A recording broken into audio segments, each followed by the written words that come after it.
دیکھیے اسلام میں جو 4 عبادات فرض کی گئی ہیں، جو 4 ارکان ہیں، ایک رکن تو ہے جس کا تعلق ہے عقیدے سے، کلمہ شہادت، اور 4 ارکان وہ ہیں جن کا تعلق عبادات سے، نماز، روزہ، حج اور زکوٰۃ۔ ان میں ایک عجیب قسم کی تقسیم ہے، مثلاً 1 2 جمع 2 کی تقسیم بنتی ہے۔ 2 عبادات ان میں سے وہ ہیں جو ہر مسلمان پر فرض ہے، امیر ہو، غریب ہو، مرد ہو، عورت ہو، ہر ایک پر فرض ہے، نماز اور روزہ، یہ دونوں چیزیں ہر ایک پر فرض ہے۔ لیکن 2 وہ ہیں کہ جو صرف صاحب استطاعت لوگوں پر فرض ہے، وہ عام نہیں ہے۔ جو صاحب نصاب ہیں ان پر زکوٰۃ ہے، جو صاحب استطاعت ہیں، حج کرنے کی استطاعت رکھتے ہیں، ان پر حج ہے۔ اس میں 2 جمع 2 کی ایک تقسیم اور آتی ہے، ایک اور اعتبار سے۔ قرآن میں زیادہ امفسس 2 عبادات پر ہے، نماز اور زکوٰۃ۔ اقیموا الصلاۃ وآتوا الزکاۃ، اقیموا الصلاۃ وآتوا الزکاۃ، اقیموا الصلاۃ وآتوا الزکاۃ، یقیمون الصلاۃ ویؤتون الزکاۃ۔ یہ گویا کہ بندھا ہوا ہے ایک جوڑا، جبکہ یہ صورتحال جو ہے روزے کی بھی نہیں ہے اور حج کی بھی نہیں ہے۔ صلاۃ اور زکوٰۃ کا حکم بے شمار مرتبہ قرآن میں آیا، اور روزے کے سارے احکام ایک مقام پر سورہ بقرہ کے 23 رکوع کی 6 آیات میں سب کا سب بیان ہوئی۔ باقی تو بعض جگہوں پر اس کا صرف اس اعتبار سے تذکرہ ہے کہ اگر کوئی کفارہ ادا کرنا ہے اس کے لیے اتنے روزے رکھ لو، ورنہ یہ ہے کہ روزے کا اپنی جگہ پر مستقل بذات جو ہے وہ ذکر یا حکم موجود نہیں۔ اس اعتبار سے غور کیجئے، حج کا معاملہ بھی یہی ہے۔ وہ ایک تو یہ کہ سورہ آل عمران میں اس کی فرضیت کا ذکر آیا، وہ میں نے آیات آپ کو پڑھ کر سنائی ہیں، 2 آیات، ان پر ابھی گفتگو کریں گے۔ سورہ بقرہ کے 24ویں اور کچھ 25ویں رکوع میں کچھ اس کے مناسک بیان ہوئے، سورہ حج کے 4تھے رکوع میں اس کے مناسک بیان ہوئے، بس باقی پورے قرآن میں تو اس کا ذکر نہیں۔ تو اس اعتبار سے فرق ہو گیا 2 جمع 2 کا۔ لیکن یہ جو جن کی اہمیت اس اعتبار سے کم ہو گئی ہے، اللہ تعالیٰ کی عجیب حکمت نظر آئی کہ ہماری جو 2 عیدیں ہیں وہ ان 2 عبادات کے ساتھ منسلک کر دی گئی۔ روزوں کے اختتام پر عید الفطر، حج کے ساتھ عید الاضحیٰ۔ تو گویا کہ ان 2 عبادات کی اہمیت میں اگر کسی درجے میں کوئی کمی محسوس ہوتی ہے قرآن مجید کے بیان کے حوالے سے، تو اس کی تلافی اس سے ہو جاتی ہے کہ عیدین ہماری 2 ہی عیدیں ہیں، 2 ہی تہوار ہیں، اور وہ ان 2 عبادات کے ساتھ جوڑ دیے گئے۔ اب آخری بات سمجھیے، 3 جمع 1 کی بھی ایک تفریق ہے۔ 3 عبادات وہ ہیں جو مؤقت ہیں صرف، یعنی معلق بالزمان، ان کا تعلق وقت کے ساتھ ہے، یہ نہیں کہ کسی خاص جگہ سے متعلق ہے۔ نماز ہر جگہ فرض ہے، ہاں البتہ اس کا وقت آئے گا، اگر سورج جو ہے نصف النہار سے ڈھلکے گا تو ظہر کا وقت ہوگا، اگر کسی وجہ سے اللہ تعالیٰ کی حکمت ہو کہ سورج وہیں کا وہیں کھڑا رہ جائے تو ظہر کا وقت آئے گا ہی نہیں، ظہر فرض ہوگی ہی نہیں۔ مغرب اسی وقت فرض ہوگی جبکہ سورج غروب ہو جائے، اگر کسی وجہ سے سورج غروب نہ ہو، اور کیا پتہ یہ ساری باتیں جو ہیں قیامت کا جو زلزلہ آنے والا ہے اس میں یہ ساری ہی باتیں ہونے والی ہیں، سورج مغرب سے طلوع ہوگا یہ تو وضاحت کے ساتھ کہا گیا ہے، تو مغرب کا وقت نہیں آئے گا۔ اسی طریقے سے رمضان کا مہینہ آئے گا تو روزے فرض ہوں گے۔ اس حوالے سے یہ زمانے کا تعلق تو ہے لیکن کسی مکان سے کوئی تعلق نہیں۔ حج وہ ہے جس کے تقریباً تمام مناسک جو ہیں وہ ایک خاص مقام پر ادا ہوتے ہیں۔ آپ سفر کر کے جائیے، مکہ مکرمہ جائیے، اللہ کے گھر کا طواف کیجیے، پھر وہاں سے جو بھی روانگی ہوتی ہے یوم الترویہ 8 ذی الحجہ کو نکلیے اور جا کر منا میں قیام کیجیے 1 رات، پھر 9 کی صبح کو نکلیے عرفات جائیے، عرفات میں شام تک قیام رہے گا، لیکن مغرب کی نماز کے وقت کے بعد وہاں سے نکلیں گے، مغرب وہاں پڑھیں گے نہیں، وہ جا کر مزدلفہ میں پڑھی جائے گی عشاء کے ساتھ ملا کر، چاہے کتنی دیر ہو جائے۔ بہرحال یہ ساری چیزیں ایک خاص مقام کے ساتھ ہیں، منسلک ہیں، ہر جگہ پر یہ ادا نہیں ہو سکتا۔ اب اس میں دیکھیے حکمت نظر آ رہی ہے، چونکہ حج جو ہے ایک خاص جگہ پر ایک خاص مقام سے وابستہ ہے، اس کے ساتھ جو عید الاضحیٰ وابستہ کی گئی ہے، یہ گویا کہ حج ہی کے ایک رکن کو پھیلا دیا گیا ہے۔ قربانی جو مناسک حج میں بڑی اہمیت کی حامل ہے، اسے عام کر دیا گیا۔ تم مدینے مکے تو نہیں پہنچ سکے ہو، لیکن یہاں پر قربانی کے اندر تو شریک ہو جاؤ۔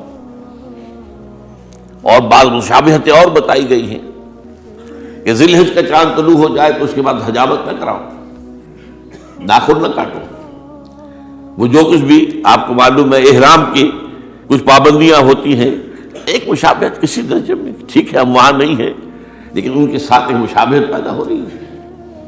تو قربانی در حقیقت جو ہے عید الاضحیٰ، وہ گویا کہ ایکسٹینشن ہے حج کی، کہ تمام عالم اسلام کے اندر جو ہے تمام مسلمان جہاں بھی کہیں ہیں وہ حج کے اس ایک منسک کے اندر شریک ہو جاتے ہیں۔ تو یہ میں نے چند باتیں تمہیداً عرض کی ہیں ان عبادات اربعہ کے بارے میں، ان کی جو ریلیٹیو حیثیت ہے ہمارے دین میں۔ اب آئیے حج کا معاملہ کیا ہے، وہ پورا ایک خاص علاقے سے متعلق ہے اور ایک خاص شخصیت سے متعلق ہے، یہ بھی نوٹ کر لیجیے۔ چنانچہ جو آیات میں نے آپ کو سنائی حج کے بارے میں، ان اول بیت وضع للناس للذی بمکہ مبارکا وہدی للعالمین، یقیناً پہلا گھر جو بنایا گیا لوگوں کے لیے، یعنی اللہ کی عبادت کے لیے، کہ لوگ وہاں جمع ہوں اللہ کی عبادت کے لیے، وہ ہے جو مکہ میں ہے۔ مکہ اور مکہ یہ ایک ہی لفظ ہے،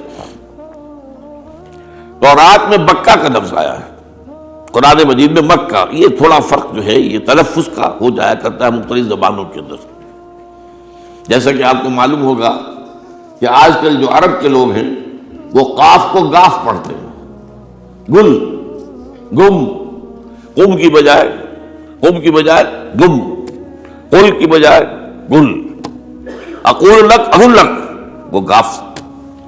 تو یہ جو ہے فرق ہو جاتا ہے۔ تو مکہ، وادی مکہ، یہ ہے در حقیقت مکہ مکرمہ۔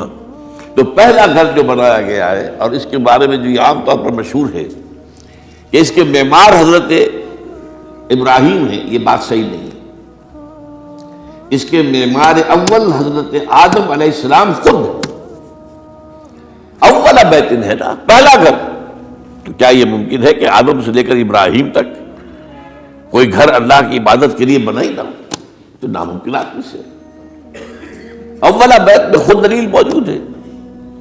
حضرت آدم علیہ السلام نے اس کی تعمیر کی، البتہ اس کے بعد بعض سیلابوں کی وجہ سے یہ عمارت گر گئی اور کچھ جو وہاں پر آبادی بنی تھی وہ بھی ختم ہو گئی۔ تو ایسے آتے ہیں، آپ کو معلوم ہے کہ یمن میں جب ان کا ایک بند ٹوٹا تھا بہت بڑا، سد معارم، تو پھر وہاں جو اتنی خوشحالی تھی اور جو وہاں پر جو باغات تھے اور جو کھیتیاں سب برباد ہو گئی، اور وہاں سے لوگ جو ہے نقل مکانی کرنے پر مجبور ہو گئے۔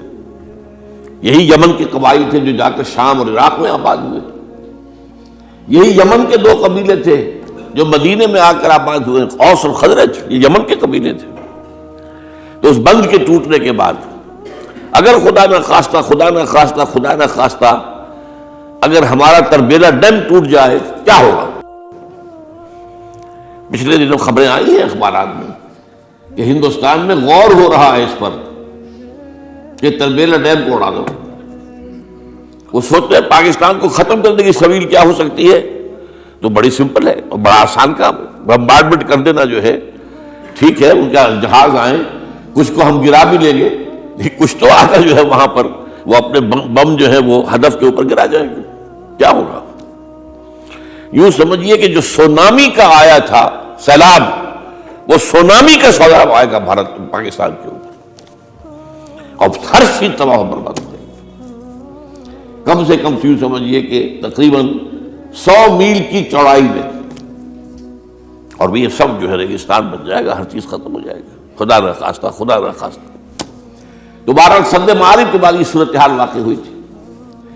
تو اس کے بعد سے یہ جو ہے یہ اللہ کا گھر یہ جو ہے گرا ہوا تھا، اس کی کوئی اب صرف یہ کہ قواعد رہ گئے تھے۔ قواعد کہتے ہیں جو بنیادیں ہوتی ہیں، وہ پھر اللہ تعالیٰ نے حضرت ابراہیم کو بتائیں کہ یہ ہیں وہ بنیادیں جن پر کہ وہ گھر ہوتا تھا۔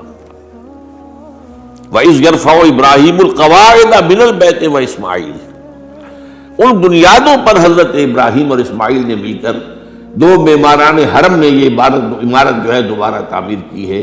تو گویا کہ حضرت ابراہیم علیہ السلام معمار دوم ہے، معمار اول اس کا جو ہے وہ خود حضرت آدم علیہ السلام۔ فی آیات بینات مقام ابراہیم،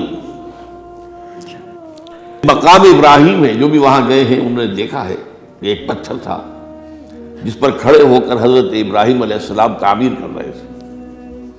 اب آج تو آپ کو معلوم اسکیفولڈنگ لگ جاتی ہے، بانس لگ گئے، یا آج کل تو جو ہے پائپ جو ہے لوہے کے اس سے لگا کر، تو جیسے جیسے عمارت اٹھتی جا رہی ہے اسی طریقے سے اس کے ساتھ جو ہے وہ چل رہے ہیں اور ان کے اوپر کھڑے ہو کر تعبیر ہو رہی ہے۔ تو اس وقت کچھ نہیں تھا، تو ایک پتھر ایسا تھا کہ جو خود بخود اٹھتا تھا پھر اللہ تعالیٰ کے اٹھانے سے، یا یوں کہیے کہ ملائکہ کے اٹھانے سے، اور اسی پر حضرت ابراہیم کھڑے ہو کر وہ پتھروں کے اوپر پتھر رکھتے جا رہے تھے، اور اس کی وجہ سے اس پتھر کے اوپر کتنی دیر کھڑے رہنا ہوا ہوگا حضرت ابراہیم علیہ السلام کا کہ اس پر ان کے پاؤں کے نشان بن گئے۔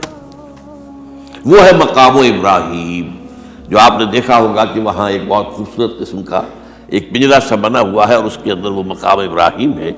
اور جب بھی طواف کرتے ہیں تو طواف کے بعد 2 رکعتیں جو ہے وہ پڑھی جاتی ہیں ابراہیم، مقام ابراہیم کے پیچھے، جتنا بھی قریب تر ہو کر پڑھا جا سکے، لیکن بہرحال رخ ادھر ہے۔ تو فی آیات بینات مقام ابراہیم ومن دخلہ کان آمنا، تو ایک تو یہ کہ وہ نشانیاں ہیں، وہ اللہ تعالیٰ جن لوگوں کی کہ دل کی آنکھ کھلی ہو، روحانی آنکھیں کھلی ہو، ان کو دکھاتا ہے، اور ایک وہ ہے کہ جو ہماری ان سامنے کی ظاہری آنکھوں کو بھی نظر آتی ہے۔ یہ نوٹ کر لیجئے کہ یہ مقام امن کا گہوارہ رہا ہے۔ عرب میں لوٹ مار، قتل، غارت، قتل کے بدلے میں قتل، پھر قتل کے جواب میں قتل چلتا تھا، لیکن اس وقت بدترین دور میں بھی عربوں کا معاملہ یہ تھا کہ کوئی شخص فرض کیجئے کہ وہ کئی مہینے سے اپنے باپ کے قاتل کو ڈھونڈ رہا ہے تاکہ قصاص لے سکے، بدلہ لے سکے، اسے قتل کر سکے، اسے کہیں نظر نہیں آ رہا، اچانک حرم میں نظر آ جاتا ہے، وہاں وہ نقصان نہیں پہنچائے گا اسے۔ یہ امن کا گھر ہے، اللہ تعالیٰ نے اسے امن کی جگہ بنایا ہے، بلد الامین کہا گیا ہے اس کو، امن والا شہر۔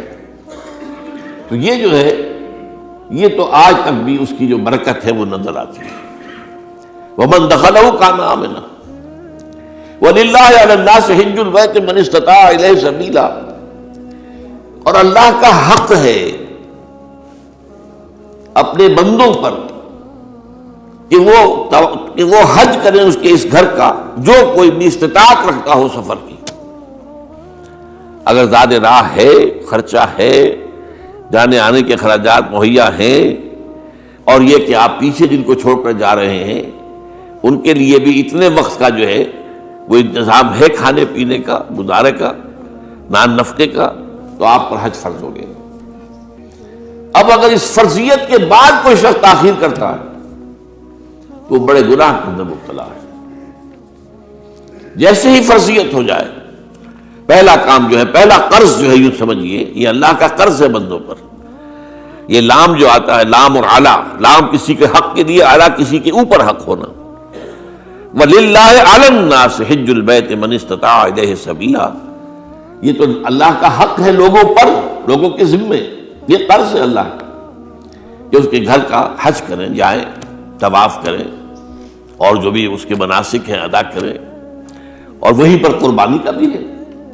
لِيَشْهَدُوا مَنَافِعَ لَهُمْ وَيَذْكُرُوا اسْمَ اللَّهِ فِي أَيَّامٍ مَّعْلُومَاتٍ عَلَىٰ مَا رَزَقَهُم مِّن بَهِيمَةِ الْأَنْعَامِ، فَكُلُوا مِنْهَا وَأَطْعِمُوا الْبَائِسَ الْفَقِيرَ، اسی کے اندر جو ہے مناسک کے اندر قربانی بھی ہے۔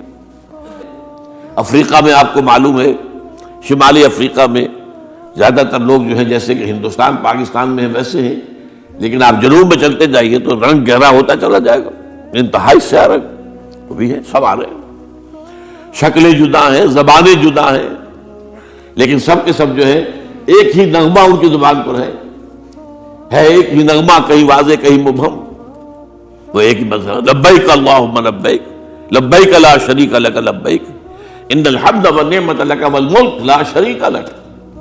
اب یہ ترانہ ہے، توحید کا ترانہ ہے، اور گونج رہی ہے اس وقت، آپ اندازہ نہیں کر سکتے، یہ پوری سرزمین گونج رہی ہوگی اس ترانے کے ساتھ، کیونکہ تھوڑی دیر کے بعد نئے قافلے داخل ہو رہے ہیں۔ ابھی ایک قافلہ جو ہے اس نے صحیح مکمل کی ہے، دوسرا شامل ہو گیا، بلکہ اس کے دوران ہی ابھی اس کا ختم نہیں ہوا، یہ تیسرا قافلہ چلا رہا ہے۔ وہ تو یہاں تو ظاہر بات ہے کہ میں نے چونکہ ایک نقشہ اپنی نگاہوں سے دیکھا ہے، مدینہ منورہ سے اور مکہ مکرمہ جاتے ہوئے رات کے وقت، کہ کہیں جو ہے وہ روشنیوں کی وہ قطار ٹوٹتی ہی نہیں تھی، مسلسل معلوم ہوتا ہے کہ سڑک کے اوپر گاڑی ہے، مسلسل، کہیں اس کے اندر وقفہ ہی نہیں۔ اتنے بڑے پیمانے پر لوگ جمع ہو رہے ہیں، زبانیں جدا ہیں، ایک دوسرے کی زبان نہیں سمجھتے، لیکن ایک زبان اور بھی ہوتی ہے جو بغیر بولے سمجھ میں آتی ہے، اس سے معلوم ہوتا ہے سب کے لیے محبت ہے، ہمارے بھائی ہیں، تمام مسلمان ہیں۔ بعض کے اندر یہ محبت کا جذبہ زیادہ ہے۔ ترکوں میں انڈو پاکستان کے لوگوں کے لیے بہت محبت ہے، اب وہ بات جو نہیں کر سکتے، سمجھا نہیں سکتے، لیکن ان کی آنکھوں سے، ان کے انداز سے وہ محبت ٹپکی پڑتی ہے۔ تو عالمگیریت جو ہے اسلام کی، ہماگیریت، عالمگیریت، آفاقیت، اس کا جو مظہر نظر آتا وہاں تھا۔ پھر یہ کہ ہمارے یہاں کی جتنے بھی فرقہ بندیاں ہیں وہ وہاں ختم ہو جاتی ہے۔ وہاں اہل حدیث ہیں، حنفی ہیں، مالکی ہیں، شافعی ہیں، حنبلی ہیں، یہ کام بھی کیا ہے آ کر انہوں نے آل سعود نہیں، ورنہ اس سے پہلے جو ہے وہ 4 مصلے علیحدہ تھے، وہاں پر 4 جماعتیں علیحدہ ہوتی تھی۔ یہ حنفی مصلی ہے، یہاں پہ حنفی امام ہے وہ پڑھائے گا، یہ شافعی مصلی ہے، شافعی امام ہے وہ نماز پڑھائے گا۔ تو یہ جو ایک تفریق تھی وہاں بھی موجود تھی، انہوں نے ختم کیا، ایک امام کے پیچھے جماعت ہوگی، اسی میں حنفی بھی ہیں، مالکی بھی ہیں، شافعی بھی، کچھ ہیں لوگ جو زیادہ، جن کے اندر کچھ زہر زیادہ گھل گیا ہے فرقہ واریت کا، وہ پھر نہیں نماز پڑھتے، وہاں پر محروم رہتے، اس کی فضیلتوں کو چھوڑ کر جا کر کہیں اپنے جو ہے گھروں پر جہاں ٹھہرے ہوئے وہاں جا کے نماز پڑھ لیتے ہیں کہ یہ جو ہے وہابی ان کے پیچھے ہماری نماز نہیں ہوتی۔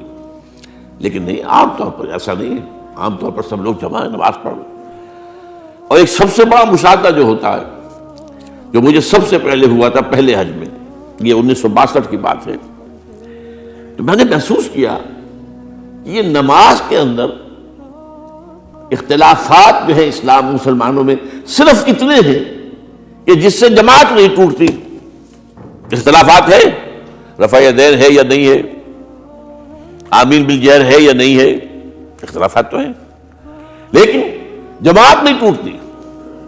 وہ جو ڈرل ہے، ڈرل جیسے کہ ڈرل ہوتی ہے، آرمی پریڈ ہو رہی ہے، وہ ڈرل ختم نہیں ہوتی۔ ایسا نہیں ہے، میں نے جب سوچا اگر کسی مسلک کے نزدیک رکوع بھی 2 ہوتے جیسے سجدے 2 ہیں، تو وہ لوگ تو ایک رکوع کے بعد دوسرا رکوع کرتے اور باقی لوگ سجدے میں چلے گئے ہوتے، جماعت ٹوٹ جاتی۔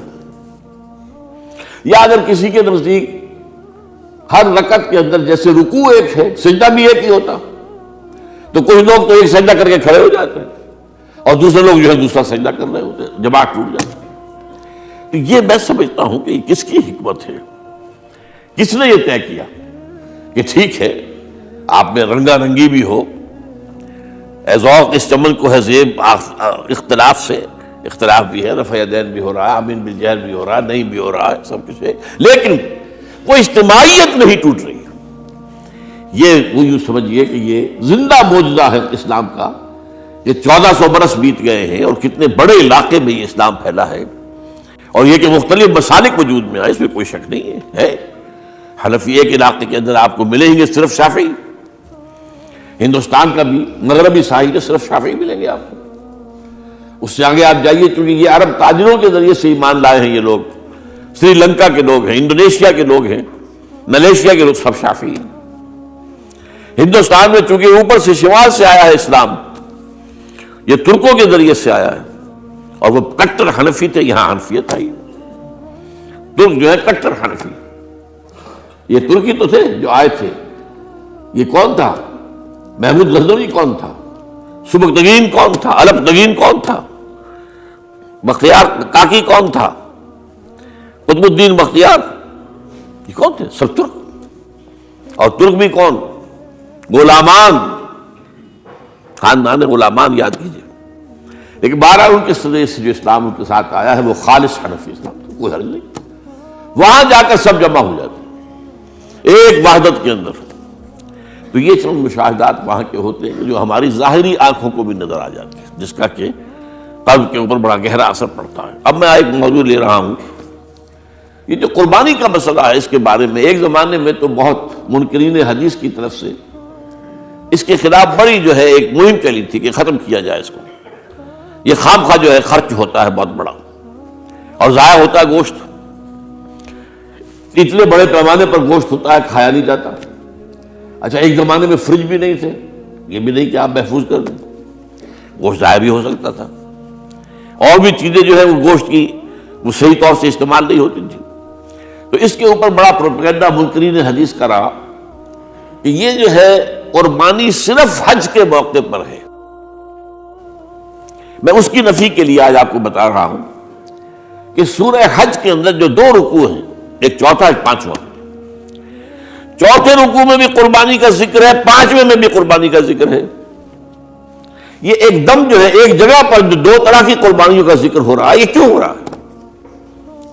چوتھے رکوع میں وہ مناسک حج کے ساتھ اس کا ذکر ہے، وہاں جو فرمایا گیا لِيَشْهَدُوا مَنَافِعَ لَهُمْ وَيَذْكُرُوا اسْمَ اللَّهِ عَلَىٰ مَا رَزَقَهُم مِّن بَهِيمَةِ الْأَنْعَامِ فِي أَيَّامٍ مَّعْلُومَاتٍ عَلَىٰ مَا رَزَقَهُم مِّن بَهِيمَةِ الْأَنْعَامِ فَكُلُوا مِنْهَا وَأَطْعِمُوا الْبَائِسَ الْفَقِيرَ۔